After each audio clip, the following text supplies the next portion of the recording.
కార్యక్రమాన్ని మీకు సమర్పిస్తున్న వారు భారత వ్యవసాయ మంత్రిత్వ శాఖ మరియు దూరదర్శన్. రైతు నేస్తం రైతు నేస్తం రా, ఓ రైతు నేస్తం రైతు నేస్తం రైతు నేస్తం రా.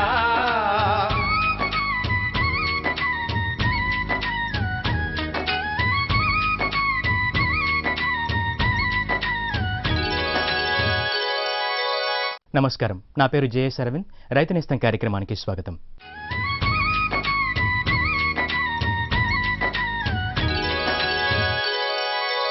ముందుగా వ్యవసాయ సమాచారం చూద్దాం.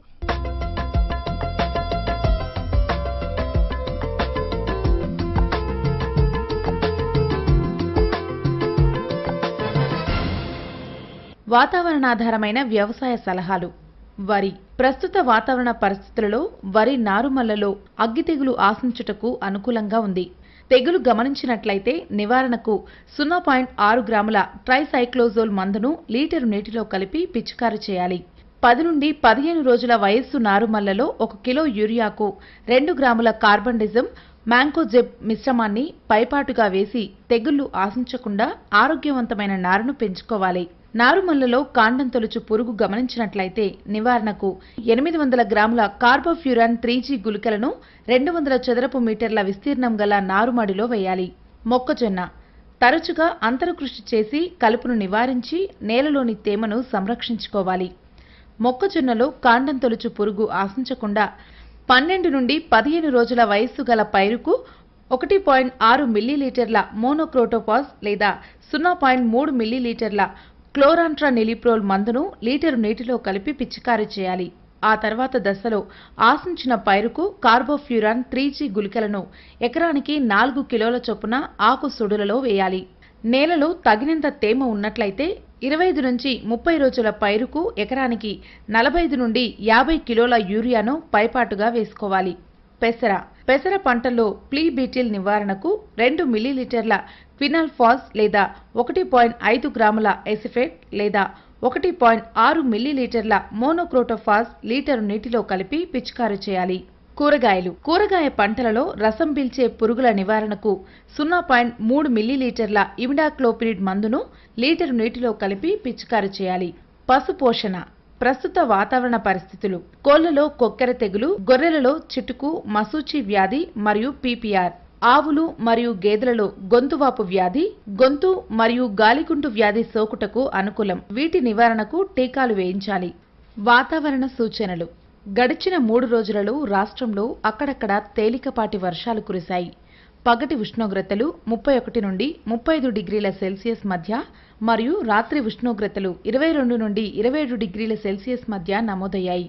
హైదరాబాద్ వాతావరణ కేంద్రం వారు అందించిన సమాచారం ప్రకారం రాబోవు 5 రోజులలో రాష్ట్రంలో తేలికపాటి నుండి ఓ మోస్తరు వర్షాలు కురిసే సూచనలున్నాయి. పగటి ఉష్ణోగ్రతలు 30 నుండి 34 డిగ్రీల సెల్సియస్ మధ్య మరియు రాత్రి ఉష్ణోగ్రతలు 21 నుండి 26 డిగ్రీల సెల్సియస్ మధ్య నమోదయ్యే అవకాశం ఉంది. ఈ శుక్రవారం జూలై 28వ తేదీ సాయంత్రం 5:30 రైతు నేస్తం ఫోన్ ఇన్ లైవ్ ప్రోగ్రాంలో పశువుల్లో అజీర్తి నివారణ అనే అంశంపై రాజేంద్రనగర్ పశువైద్య కళాశాల పశువైద్య విభాగం assistant professor doctor K Lakshmi రైతులు అడిగే ప్రశ్నలకు నేరుగా సమాధానాలిస్తారు. వ్యవసాయంలోని ఒడిదుడుకుల్ని అధిగమించి పంటల సాగు మెళకువలపై సరైన అవగాహన పెంచుకుని సుస్థిర వ్యవసాయాన్ని, ఆశించిన ఫలసాయాన్ని రైతులు పొందేలా రైతుల్ని తీర్చిదిద్దాలనే నిరంతర కృషితో నిత్యం మీ ముందుకొస్తోంది రైతు నేస్తం కార్యక్రమం. ఈనాటి రైతు నేస్తం కార్యక్రమంలో ముఖ్య అంశాలు: సేంద్రియ వ్యవసాయంలో మెళకువలు, చూడి పశువుల పోషణ, సోయాబీన్ రకాలు, విత్తనోత్పత్తి ఉంటాయి. రసాయనాల వాడకం లేనిదే వ్యవసాయం లేదు అన్నట్లుగా తయారైంది నేటి పరిస్థితి. ఎరువులు, పురుగుమందుల రూపంలో వాడుతున్న విపరీతమైన రసాయనాల వల్ల నేల సహజత్వాన్ని కోల్పోయి నిస్సారమవుతోంది. వాతావరణ కాలుష్యం పెరుగుతోంది. మానవుల ఆరోగ్యం దెబ్బతింటోంది. ఈ దుష్ప్రభావాల్ని అధిగమించేందుకు సేంద్రియ వ్యవసాయం ఆవశ్యకతను గుర్తించి అనేక మంది రైతులు సేంద్రియ వ్యవసాయంపై దృష్టి పెడుతున్న ప్రస్తుత నేపథ్యంలో సేంద్రియ వ్యవసాయంలో పాటించాల్సిన మెళకువల గురించి ఇప్పుడు తెలుసుకుందాం.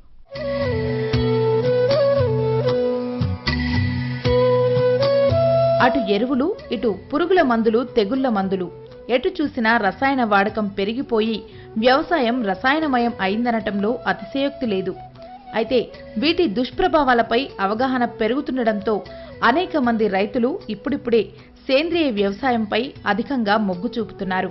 సేంద్రియ వ్యవసాయంలో భాగంగా పశువుల ఎరువు, పచ్చిరొట్ట, జీవన ఎరువుల వినియోగం, వర్మీ కంపోస్ట్ వాడకం వంటి వాటికి అధిక ప్రాధాన్యతనిస్తూ అవసరం మేరకు మాత్రమే రసాయన ఎరువులు వాడాలి. అలాగే విచక్షణారహితంగా పురుగులు, తెగుళ్ల మందుల వినియోగాన్ని తగ్గించి జీవ నియంత్రణ విధానాలలో సస్యరక్షణ చేపట్టాలి.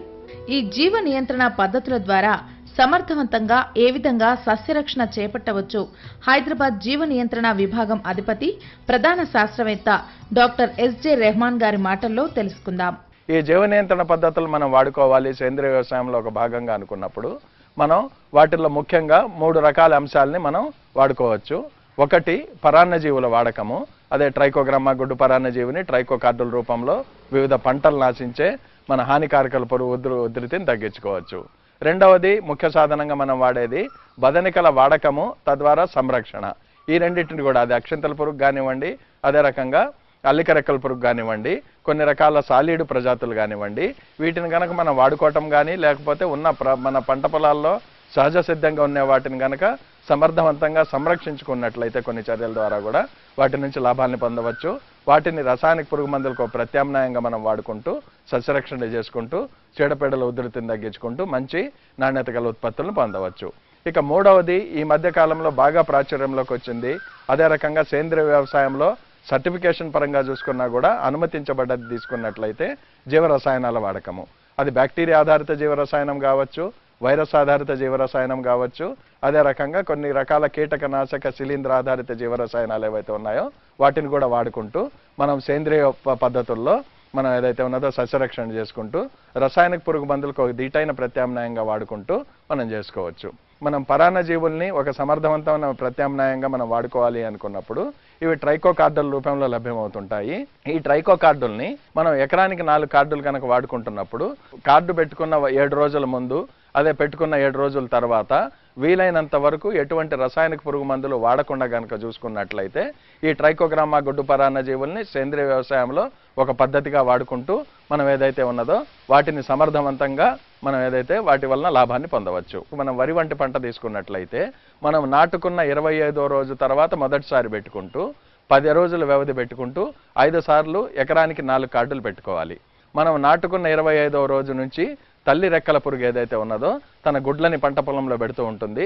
సుమారు 50 రోజుల వరకు ఈ తల్లి రెక్కల పురుగు మన ఏదైతే ఉన్నదో అది మనకు కనపడుతూ ఉంటుంది, గుడ్లు ఉంటాయి. కాబట్టి ఆ సమయంలో కనుక మనం ట్రైకోకార్డులను పెట్టుకున్నట్టయితే ఈ గుడ్డు పరాన్నజీవి ఏదైతే ఉన్నదో ఆ గుడ్ల మీద ఆశించి తద్వారా లార్వాలు రాకుండా చేసి తద్వారా మనకి కాండం తొలుచు పురుగు కానివ్వండి, అదే రకంగా ఆకుముడత పురుగు కానివ్వండి, వరిలో వచ్చే ముఖ్యమైన సమస్యలు వీటి ఉధృతిని మనం సమర్థవంతంగా తగ్గించడానికి పనికొస్తాయి.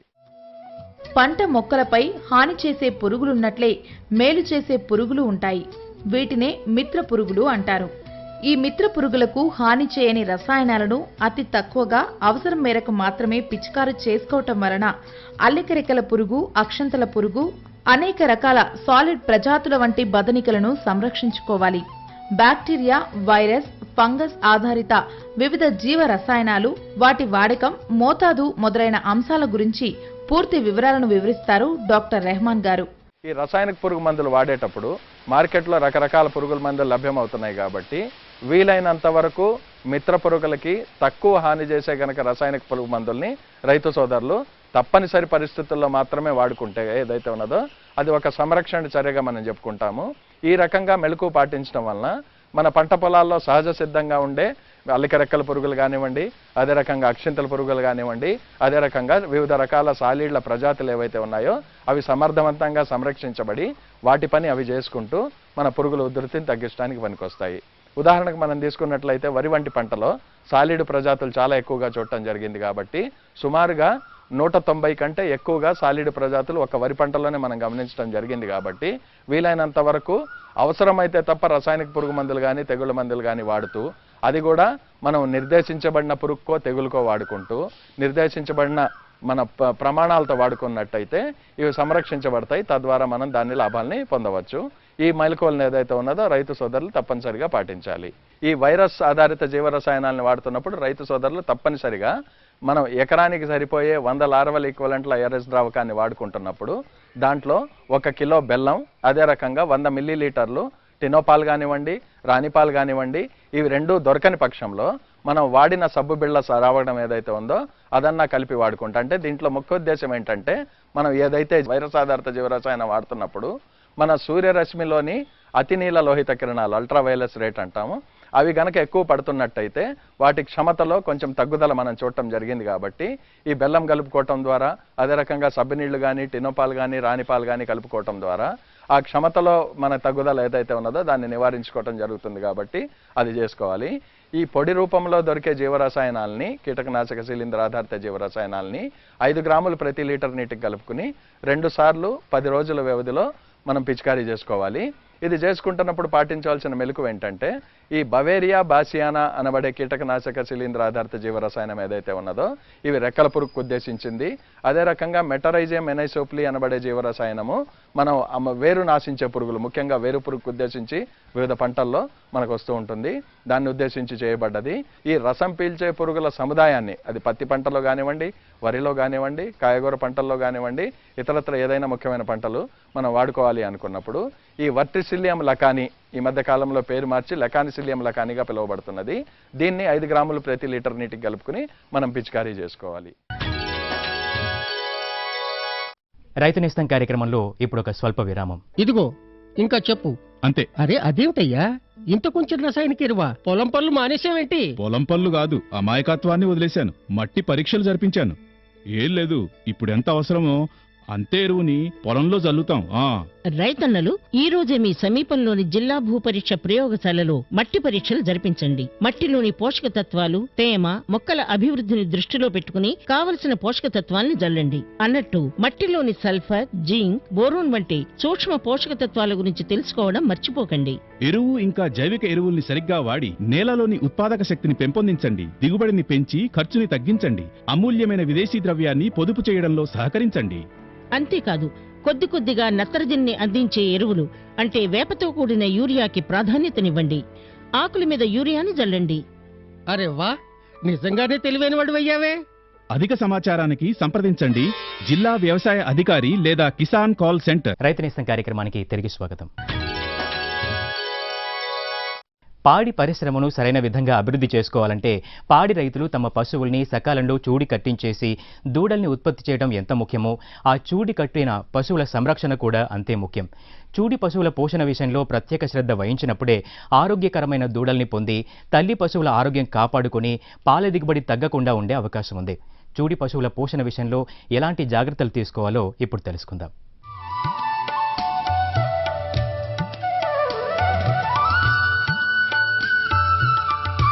పాడి పరిశ్రమ సజావుగా సాగాలంటే పాల ఉత్పత్తిని పెంచుకోవడంతో పాటు పశువుల పునరుత్పత్తి విషయంలో కూడా రైతులు తగిన శ్రద్ధ తీసుకోవాలి. ఆరోగ్యకరమైన పశువుల శరీరం నిగనిగలాడుతూ మెత్తగా ఉంటుంది. ముందు భాగం కురుచగా ఉండి వెనుక భాగం వెడల్పుగా ఉంటుంది. ఇలాంటి లక్షణాలు కలిగిన ఆరోగ్యమైన పశువులను సకాలంలో చూడి కట్టించాలి.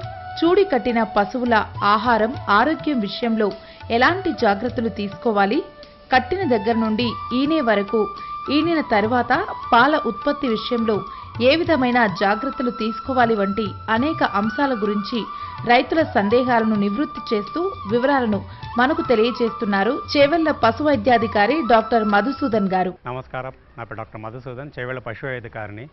నేడు ఏంటంటే మన పశు వైద్యశాల లోపల చూడు పశువుల యొక్క పోషణ, వాటి యొక్క తీసుకోవాల్సిన జాగ్రత్తల గురించి అవగాహన సదస్సు పెట్టడం జరిగింది. రైతుల సందేహాలు, సమాధానాలు చెప్పడం జరిగింది. వాళ్ళకు చూడు పశువులని తీసుకోవాల్సిన జాగ్రత్తల గురించి ఎక్స్ప్లెయిన్ చేయడం జరిగింది. మీకు నెల 15 రోజుల లోపల గాలిబుడగలాగా ఉంటుంది, పగిలిపోయే అవకాశం ఉంటుంది. సో అందుకని దయచేసి 2 నెలల లోపల చూడు పరీక్ష చేయించకూడదు. నిపుణులు ఉంటే ఇబ్బంది ఏం లేదు, కానీ 2 నెలల తర్వాత కూడా 3 నెలల లోపల మళ్ళీ అది కరిగిపోయే అవకాశం ఉంటుంది. సో 3 నెలల తర్వాత చూడే మనకు నికరము. తర్వాత మీకు అందరికీ తెలుసు, లోపల పిల్ల పెరుగుతూ ఉంటుంది, ఇది ఆవు పోషణ చేసుకోవాలి. ఆ తర్వాత ఎప్పుడైతే లోపల మీకు పిల్ల పెరుగుతుందో కడుపులో లోపల స్పేస్ తగ్గిపోతూ ఉంటుంది, అంటే జాగా అనేది తగ్గిపోతూ ఉంటుంది. కనుక మనం మేపే మేత ఆవు యొక్క ఆరోగ్యంగా ఉండాలి, ప్లస్ దూడ పెరగడానికి కూడా ఉపయోగించుకుంటుంది. సో మనం ఇచ్చే ఆహారం అనేది చాలా బలవర్ధకమైన ఆహారం ఇవ్వాల్సి ఉంటుంది. ఎప్పుడైతే మీరు బలవర్ధకమైన ఆహారం ఇవ్వలేదనుకోండి, లోపల దూడ పెరుగుతుంది, బట్ ఈ ఆవు కూడా దెబ్బతింటుంది. సో రెండు కూడా సరిగా పెరగని అవకాశం ఉంటుంది. చాలామంది రైతులకు అపోహ ఉంటుంది, ఈనిన తర్వాత కట్టిస్తే ఏంటంటే పాలు దిగుబడి రాదు అని చెప్పేసి అని. అది అపోహ మాత్రమే అండి. మనందరూ రైతులకు తెలుసు, ఒకసారి ఆవు ఈనిన తర్వాత మనకు మొత్తం పాల దిగుబడి రావడానికి 1 నెల 15 రోజులు పడుతుంది. మనకు అంత లోపల మనకు పాల దిగుబడి రాదు, మనకు సరైన పాల దిగుబడి రాదు. సో అది వచ్చేసేసి ఒక 3-4 నెలలు మెయింటైన్ అవుతుంది. ఆ తర్వాత మనకి ఇష్టం ఉన్న ఇష్టం లేకపోయినా కూడా తగ్గిపోతూ ఉంటుంది. ఈనిన 3 నెలల లోపల ఖచ్చితంగా కట్టియాలి. ఎదకు వస్తూ ఉంటుంది, కాకపోతే ఏంటంటే మీరు అశ్రద్ధ చేస్తూ ఉంటారు. సో దాంతో ఏమవుతుందంటే కొన్ని రోజుల తర్వాత అది ఎదకు రావడం కూడా మర్చిపోతుంది. సో ఈ విధంగా కూడా మీరు ఆర్థికంగా నష్టపోతారు. మనకి ఈనిన తర్వాత కంటిన్యూస్గా ఆవు కానీ గేదె కానీ పాలిస్తూ ఉంటుంది. మనం తీసుకోవాల్సిన జాగ్రత్త ఏంటంటే ఇంకొక 2 నెలలు అయితే ఈంతుందనక ఖచ్చితంగా మనము పాలు పెతకడం ఆపేసేయాలి. సో దాంతో చాలామందికి రైతులు ఏమనుకుంటారంటే పాలిస్తుంది కదా పిండుకుంటూ ఉంటారు. బట్ పిండితే ఏమవుతుందంటే మీకు పొదుగు యొక్క ఎదుగుదల అనేది దెబ్బతింటుంది. మీరు కంటిన్యూస్గా మీరు రేపు ఇంతవరకు మీరు పాలు పిండినారనుకోండి, మురుబాలు అనేవి తయారు కావు, పొదుగు అనేది మళ్ళీ రికవర్ కాదు, అది కోలుకోదు. 2 నెలలు ఇంకో 2 నెలలు అయితే ఈంతుందనక మీరు ఖచ్చితంగా పాల దిగుబడి ఆపేసేయాలి. సో దీంట్లో 2 రకాలు ఉంటాయి. 5 లీటర్ల కంటే ఎక్కువ పాలు ఇచ్చే వాటికి ఒక పద్ధతి ఉంటుంది, 5 లీటర్ల కంటే తక్కువ ఇచ్చేదానికి ఇంకొక పద్ధతి ఉంటుంది. సో దీంట్లో ఏం చేయొచ్చు అంటే 5 లీటర్ల కంటే తక్కువ పాలు ఇచ్చేదనుకోండి, అబ్రాప్ట్ కంటే ఇవాళ మీరు పిండేసేసుకుంటారు, ఇంకో 2 నెలలు మనకి ఇంతదనగా ఖచ్చితంగా పాలు పిండడం ఆపేసేయాలి. ఏం కాదు, పోషణ సరిగా ఉన్నప్పుడు మీకు పాలు దిగుబడి అనేది ఏమి తేడా రాదు. పోషణ సరిగా లేనప్పుడే మీకు ఇట్లాంటి ఇబ్బందులు వస్తూ ఉంటాయి. సో మీకు ఈయన తర్వాత 3 నెలలు కట్టించినారనుకోండి, మీకు సంవత్సరం అంతా పాడి ఉంటుంది, ప్రతి సంవత్సరం ఒక దూడ వస్తుంది. సో అది మీకు లాభదాయకం. దీంతో ఏంటంటే మీరు 2 నెలల లోపల ఇంకా ఇంతుందనగా మీరు పాలు పెట్టడం ఆపేసినారనుకోండి, దాంతో పొదుగు అనేది రికవర్ అవుతుంది. ఆ తర్వాత మురుబాలు కూడా తయారవుతాయి. గేదె కానీ ఆవు కానీ కోలుకుంటుంది. అంటే అప్పటిదాకా పాలు ఇవ్వడం అంటే చాలా స్ట్రెస్ఫుల్ యాక్టివిటీ, మీకు అందరికీ తెలిసిందే. సో కోలుకుంటుంది అది. సో దీంతో పాటు ఇంకోటి ఏం చేయాలంటే మనము డ్రై కౌ థెరపీ అని చెప్పి చేస్తారు. సో ఎప్పుడైతే ఇట్లా మీకు పాలు వదిలేసేస్తామో ఆ టైం లోపల మనకు అందరికీ తెలుసు, పొదుగువాపు వ్యాధి అనేది చాలా భయంకరమైన రోగం మనకు. అంటే లైక్ ఆవు పాలు ఇవ్వాలంటే పొదుగువాపు వచ్చిందనుకోండి, కంప్లీట్గా ఆ పొదుగు అనేది పనికి రాకుండా పోతుంది. ఇంజక్షన్ చేసేస్తారు లోపలికి, చేసేస్తే ఆ పొదుగు అనేది పాడు కాకుండా ఉంటుంది. నెక్స్ట్ ఈత తర్వాత కూడా పొదుగువాపు అనేది చాలా మట్టుకు మనము నివారించగలుగుతాము. చూడి పశువుల జాగ్రత్తల విషయంలో అత్యంత కీలకమైనది వాటి పోషణ. మంచి బలవర్ధకమైన ఆహారం ఇచ్చినప్పుడే గర్భంలోని పిండం ఎదుగుదల సరిగా ఉండి ఆరోగ్యకరమైన దూడలు ఉత్పత్తి అవుతాయి. అలాగే గర్భస్థ దశ నుండే రోగ నిరోధక శక్తి పెంచేందుకు అనేక రోగాల నివారణకు నిపుణుల సలహాతో సరైన టీకాలను మందులను తల్లి పశువులకు ఇప్పించాలి. పశువుల ఈత తర్వాత కూడా పాల దిగుబడి తగ్గకుండా ఎలాంటి మెలకువలు పాటించాలి అన్న విషయాల గురించి కూడా రైతుల అపోహలను దూరం చేస్తున్నారు పశు వైద్యాధికారి డాక్టర్ మధుసూదన్ గారు. ఈనేటప్పుడు సాధ్యమైనంత మటుకు నిండు చూడిది, అంటే 2 రోజులు 3 రోజులు వారం రోజులు 10 రోజులు ఈంతుందనగా వాటిని సపరేట్గా పెట్టుకోవాలి, అన్నిటితో కలిపి ఉంచకూడదు. ఎందుకంటే దాంతో ఏంటంటే వాటికి పోషణ సపరేట్ చేయొచ్చు, ప్లస్ మిగిలిన పశువులు వచ్చి వాటిని డిస్టర్బ్ చేయకుండా ఉంటాయి. మూడోది వచ్చేసేసి తెల్లవారుజాములో ఈంతా ఉంటాయి. మనం చాలాసార్లు ఇది పాయింట్ మిస్ అవుతూ ఉంటాం. సో ఎప్పుడైతే ఈనమోపోయిందో మన రైతులందరికీ తెలుసు ఈనే లక్షణాలు ఎట్లా ఉంటాయి, మీకు అందరికీ తెలుసు. వెనకాల ఇవన్నీ మొక్కలు గుంజుకొని ఉంటాయి, ప్లస్ మానం కూడా బాగా జారిపోయి ఉంటుంది. సో ఆ టైం లోపల మనం ఒక మనిషి ఖచ్చితంగా దాని వెంబడి రాత్రి 1-2 సార్లు కూడా లేచి చూస్తే ఏంటంటే మనకు సాధ్యమైనంత మటుకు ఆరోగ్యకరమైన దూడను తీసుకునే అవకాశం ఉంటుంది. మనం ఈనుతుంది, ఈనిన తర్వాత వీలైనంత తొందరగా ముర్రుబాల్ అనేది దూడకు తాగిపియాలి. సో దీన్ని వీలైనంత మటుకు 4 నుంచి 6 గంటల లోపల తాగిపియాలండి ముర్రుబాల్ అనేది. మనకి లేట్ అయిపోయింది అనుకోండి, లేట్ అయిపోతే ఆ ముర్రుబాలను జీర్ణం చేసుకునే శక్తి తగ్గిపోతూ ఉంటుంది. మీకు తేలికగా మీకు బయటకు వస్తుంది. రెండోది వచ్చేసి రోగనిరోధక శక్తి పెరుగుతుంది, ప్లస్ దూడ కూడా ఆరోగ్యంగా పెరుగుతుంది. దూడ యొక్క శరీర బరువులో 10వ వంతు తాగిపియాలి. సో మరి చాలాసార్లు మన దూడలు లేగలు కానీ వచ్చేసేసి 20 నుంచి 25 కిలోలు ఉంటాయి. సో దాని శరీర బరువును బట్టి 2 నుంచి 2.5 లీటర్ల పాలు అనేది 24 గంటల లోపల తాగిపియాల్సి ఉంటుంది. లేగ కానీ దూడ కానీ తెల్లగా పెండబెడుతుంది. సో రైతులకు అపోహ ఉంటుంది, ఏది పాలు జీర్ణం కావట్లేదు అని చెప్పేసి అని. బట్ అది కూడా అపోహ ఉండేది. అటు తెల్లగా పెండబెట్టేది ఏంటంటే కొన్నిసార్లు ఒక సూక్ష్మ క్రిముల వల్ల వచ్చే రోగం అయ్యే అవకాశం ఉంటుంది. సో దాని జాగ్రత్త తీసుకోవాల్సి ఉంటుంది. ఎన్ని రోజులు పాలు తాగొచ్చు అనే అపోహ కూడా ఉంటుంది రైతులకు. 3 నెలల వరకు ఖచ్చితంగా అవసరమేండి. 3 నెలల వరకు లేక కానీ దుడ్డకి కానీ 3 నెలల తర్వాత మీరు ఏది ఇచ్చినా కూడా పాలు అనేది జీర్ణం కావు. సో అంత లోపలనే మనం ఆ దూడని కానీ దుడ్డని కానీ మనం నార్మల్గా మేత తినడానికి అలవాటు చేయాల్సి ఉంటుంది. మొదటి రోజు నుంచే మీకు గింజలు కానీ లేకపోతే మెత్తటి గడ్డి పరకలు కానీ దానికి మూతికి అంటించినామనుకోండి మెల్లగా నములుతూ ఉంటుంది. సో అట్లా నములుకుంటూ అది మేతను తినడం కానీ దానం తినడం కానీ అలవాటు చేసుకుంటూ ఉంటాయి. మీరు ఎంత తొందరగా అలవాటు చేస్తే మీరు దానికి అంత తొందరగా అలవాటు పడతాయి. రైతు నేస్తం కార్యక్రమంలో ఇప్పుడు మరొక స్వల్ప విరామం. నాతో పాటు చెప్పు. A B. అరే వెర్రివాడ, పిల్లాడికి ఏబిసీలు నేర్పిస్తున్నావు. నీకు పనికొచ్చే ఏబిసీలు నువ్వెప్పుడు నేర్చుకుంటావు? ఈ ప్రకటన చూడు. వ్యవసాయ శాస్త్రం చదువుకున్న యువకుల కోసం భారత ప్రభుత్వపు వ్యవసాయ మంత్రిత్వ శాఖ ఒక పథకాన్ని రూపొందించింది. ఏసీఏబిసి. ఏసీఏబిసి? అవును అవును, ఏసీఏబిసి అనగా agri clinics and agri business centre. దీనిలో వ్యవసాయ శాస్త్రం చదివిన యువకులు ఎంపికైన తర్వాత వారికి ఉచిత ట్రైనింగ్ ఇవ్వబడుతుంది. అంతేకాదు, సొంత వృత్తిని నడపడానికి బ్యాంకు లోను కూడా లభిస్తుంది. దానితో పాటు యువకులు తమ ప్రాంతపు రైతుల లాభం కోసం వారికి సేద్యం లేదా వారి వృత్తికి సంబంధించిన లాభదాయకమైన సమాచారాన్ని అందిస్తుంటే వారి లోన్పై 36 నుంచి 44% దాకా సబ్సిడీ కూడా లభిస్తుంది. అయితే నేను నేర్చుకుంటాను పనికొచ్చే ఏబీసీ. శభాష్. రండి, స్వయం ఉపాధి పొందుదాం, పొలాల్లో అత్యంత అభివృద్ధిని సాధిద్దాం.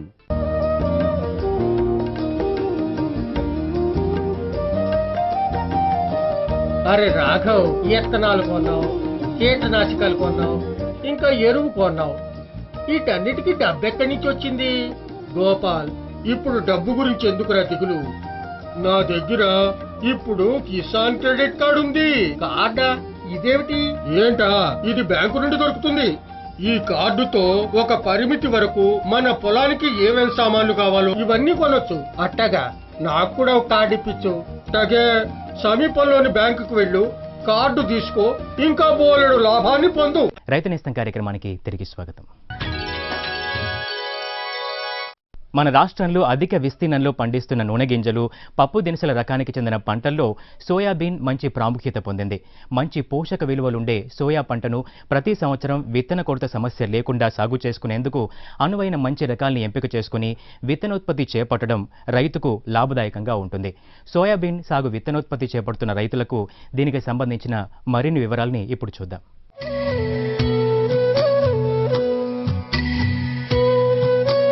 సోయాబీన్ పంటను తెలంగాణ రాష్ట్రంలో ముఖ్యంగా ఆదిలాబాద్, నిజామాబాద్ జిల్లాలో అధిక విస్తీర్ణంలో పండిస్తున్నారు. అధిక నూనె శాతాన్ని, అధిక మాంసకృతుల శాతాన్ని కలిగి మంచి పోషక విలువలున్న సోయా పంటను కేవలం వాణిజ్య పరంగానే కాకుండా విత్తనోత్పత్తి పంటగా సాగు చేసేందుకు రైతుల దృష్టి మళ్లించగలిగితే మరింత లాభాన్ని పొందవచ్చు. దేశానికి విత్తన భాండాగారంగా తెలంగాణ రాష్ట్రం రూపుదిద్దుకుంటున్న నేపథ్యంలో సోయా పంటలో నాణ్యమైన విత్తనాలు తమ అవసరాలకే కాక రాష్ట్రమంతటా లభ్యమయ్యేలా విత్తనోత్పత్తి పంటను సాగు చేయటం ఎంతైనా అవసరం. ఈ అవసరాన్ని గుర్తించిన అనేక మంది రైతులు విత్తనోత్పత్తి ముఖ్యోద్దేశంగా సోయా పంటను పండిస్తున్నారు. విత్తనోత్పత్తిలోని ముఖ్యమైన అంశాలలో ఎలాంటి మెలకువలను పాటించాలో ఆదిలాబాద్ వ్యవసాయ పరిశోధనా స్థానం శాస్త్రవేత్త డాక్టర్ సుకుమార్ గారి మాటల్లో తెలుసుకుందాం. విత్తుకున్న 10 నుంచి 15 రోజులలోపు తర్వాత భూమిలో మంచి తేమ ఉన్నప్పుడు ఒక 4-10G గుళికలు ఒక ఎకరానికి 4 కేజీలు వేసుకున్నట్లయితే కనుక మనకి తొలి దశలో వచ్చే సకింగ్ పెస్ట్ అంటాం మనం. ఈ సకింగ్ పెస్ట్ల యొక్క నివారణ కూడా మనం చేపట్టాల్సిన అవసరం ఉంది. కాబట్టి 4-10G గుళికలు కనుక మనం వేసుకున్నట్లయితే కనుక ఈ రసం పీల్చే యొక్క పురుగులు కూడా నివారించుకోవచ్చు. తర్వాత ఆకులు గూడు కట్టే పురుగులు నివారించుకోవచ్చు. తర్వాత తొలి దశలో వచ్చే పురుగులన్నింటినీ కూడా నివారించుకునే అవకాశం ఉంది.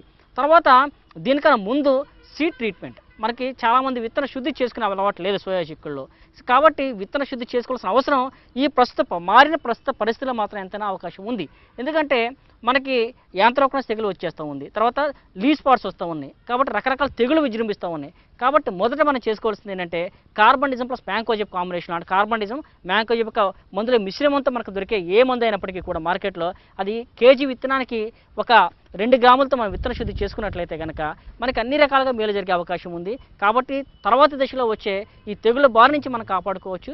దాని తరువాత మనం చేయవలసిన అంశం ఏంటంటే ఈ ఇమిడాక్లోప్రిడ్ అని దొరుకుతూ ఉంది. సో అదైతే కనుక 50 మిల్లీలీటర్లు ఒక 30 కేజీల బ్యాగ్కి, అంటే మనం వేసుకునే ఒక ఎకరానికి ఒక 30 కేజీ వేసుకుంటాం. ఈ 30 కేజీల బస్తాకి ఒక 50 మిల్లీలీటర్ల మందుతో కనుక విత్తన శుద్ధి చేసుకొని మనం నాటుకున్నట్లయితే కనుక ఈ తొలి దశలో ఆశించే రసం పీల్చే పురుగుల బారి నుంచి మనం కాపాడుకోవచ్చు. కాండపు ఈగను మనం ఏ విధంగా గుర్తించవచ్చు అంటే కనుక కాండం మీద కత్తితో 2 ఘాట్లు పెట్టినట్టు కనపడటం కానీ, తర్వాత ఆకు మీద ఉండే ఒక కాడ మీద కత్తితో 2 ఘాట్లు పెట్టినట్టు కనబడుతూ ఉంటుంది. అక్కడ ఘాట్ల పై భాగం మాత్రం మొక్క ఎండిపోవటం కానీ లేదా ఆకులు ఎండిపోవటం కానీ జరుగుతూ ఉంటుంది. ఉదాహరణకి దీనికి మోనోక్రోటోఫాస్ మందుని పిచికారీ చేసుకోవచ్చు, లేదా ట్రైజోఫాస్ 2 మిల్లీలీటర్లు 1 లీటర్ నీటిలో కలిపి పిచికారీ చేసుకోవచ్చు. ప్రొఫెనోఫాస్ కూడా 2 మిల్లీలీటర్లు లీటర్ నీటిలో కలిపి పిచికారీ చేసుకోవచ్చు. తర్వాత మనకి రైతాంగం ఎక్కువగా వాడే కొరాజన్ అని వాడుతూ ఉన్నారు. ఈ కొరాజన్ మందుని చివరికి కంట్రోల్ చేసుకోలేని పరిస్థితులు వాడుకోవటం మంచిది, కానీ లేనట్లయితే కనుక ఈ క్లోరంత్రినిలిప్రాల్ అని పిలుస్తూ ఉంటాము. దీన్ని మాత్రం చివరి అస్త్రంగా మాత్రం మనం వాడుకోవాల్సిన అవసరం ఎంతైనా ఉంటుంది. పంట తొలి దశల నుంచే సోయా పంటకు వ్యాపించే వైరస్ తెగుళ్లు, కాండం ఈగ, లద్దె పురుగు, తెల్లదోమ వంటి రసం పీల్చు పురుగులను నిపుణుల సూచనల మేరకు సరైన మందులతో నివారించుకోవాలి. ఈనాటి రైతు నేస్తం కార్యక్రమంపై మీ అమూల్యమైన సలహాలు, సూచనలు పంపించాల్సిన మా చిరునామా రైతు నేస్తం, care of deputy director general programmes, Doordarshan కేంద్రం, Ramanthapur, Hyderabad 500013. Email ID raitunestam@gmail.com. ఇది ఈనాటి రైతు నేస్తం కార్యక్రమం. మరో కార్యక్రమంతో మళ్ళీ కలుసుకుందాం. అంతవరకు సెలవు, నమస్కారం. ఈ కార్యక్రమాన్ని మీకు సమర్పించిన వారు భారత వ్యవసాయ మంత్రిత్వ శాఖ మరియు దూరదర్శన్.